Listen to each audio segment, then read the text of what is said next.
శక్తి. Green ద్రాక్ష 71 kilo క్యాలరీలు. ఇది కొద్దిగా సీడ్లెస్ వచ్చి తీపి ఎక్కువ ఉంటుంది కదా, అంచేత 71 క్యాలరీలు శక్తి అనమాట. రేగిపండు 74 కిలో క్యాలరీలు.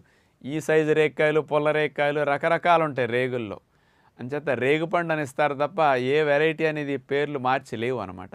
అంచేత సుమారుగా రేగిపండు ఎక్కువ క్వాంటిటీ తినలేము, పుల్ల రేగికాయలు చిన్న రేగికాయలు కొంచెం తింటాం. 74 శక్తి అనమాట. యావరేజ్ని తీసుకుంటే ఇప్పుడు చూపించిన పళ్ళన్నిటిలో సగటున ఉన్న శక్తి 100 గ్రాములు తీసుకుంటే ఈ 13 రకాల్లో ఉన్న శక్తి 50 క్యాలరీలు మాత్రమే సుమారుగా.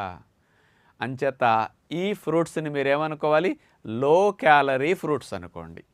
కాబట్టి బరువు తగ్గాల్సిన వారు, బరువు పెరగకుండా శరీరాన్ని మెయింటైన్ చేద్దామనుకునేవారు ఈ రకమైన ఫ్రూట్స్, తక్కువ క్యాలరీస్ ఫ్రూట్స్ కాబట్టి వీటిని ఎక్కువ తినొచ్చు. బరువు షుగర్ తగ్గాలనుకున్న, ఊబకాయం ఉండి బాగా